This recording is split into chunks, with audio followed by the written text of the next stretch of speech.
যাদের উপর যাকাত ফরজ তারা এরকম একটা পাতলা লুঙ্গি একটা পাতলা শাড়ি দিয়ে যাকাতের হক আদায় করে ফেলে। কিন্তু আমাদের সমাজের ভিতরে এটা করলে হবে না, বলে এমনভাবে যাকাত দিতে হবে, বলে যাকাতের হক পরিপূর্ণভাবে আদায় করতে হবে। বলে নামাজ 1 রাকাত 2 রাকাত করলে যেরকম ফরজ আদায় হয় না, সম্পূর্ণ নামাজ আদায় করতে হয়। তো যাকাতের ব্যাপার হলো এটাই যে আপনার উপরে এরকম যাকাত ফরজ হয়েছে, আপনার কাছে 1 লাখ টাকা আছে, 1 লাখ টাকায় আপনাকে 2,500 টাকা আল্লাহ রাস্তায় সদকা করে দিতে হবে, যাকাত দিতে হবে।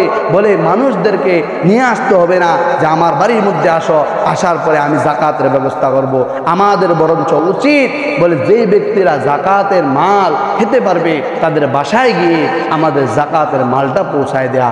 দেখতে দেখতেই রমজানে 13টা রমজান আজকে চলে গেল, আমাদের হুঁশ ফেরে না। আমাদের মুসলমানরা বুঝে না যে রমজান মাস আসলে কি করতে হবে কি করতে হবে না।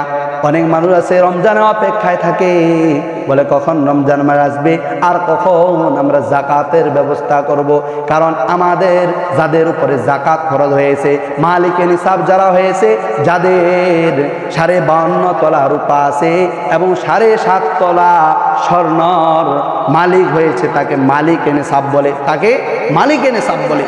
বলে যার 52.5 তোলা রূপা এবং 7.5 তোলা স্বর্ণ থাকবে, বলে তাকে মালিকে নিসাব বলে। 1 বছর অতিবাহিত করতে হবে, তাদের উপর যাকাত ফরজ হবে। বলে আমাদের সমাজের ভিতরে দেখা যায় যাদের উপর যাকাত ফরজ তারা এরকম একটা পাতলা লুঙ্গি একটা পাতলা শাড়ি দিয়ে যাকাতের হক আদায় করে ফেলে। কিন্তু আমাদের সমাজের ভিতরে এটা করলে হবে না, বলে এমনভাবে যাকাত দিতে হবে, বলে যাকাতের হক পরিপূর্ণভাবে আদায় করতে হবে। বলে নামাজ 1 রাকাত 2 রাকাত করলে যেরকম ফরজ আদায় হয় না, সম্পূর্ণ নামাজ আদায় করতে হয়। তো যাকাতের ব্যাপার হলো এটাই যে আপনার উপরে এরকম যাকাত ফরজ হয়েছে, আপনার কাছে 1 লাখ টাকা আছে, 1 লাখ টাকায় আপনাকে 2,500 টাকা আল্লাহ রাস্তায় সদকা করে দিতে হবে, যাকাত দিতে হবে।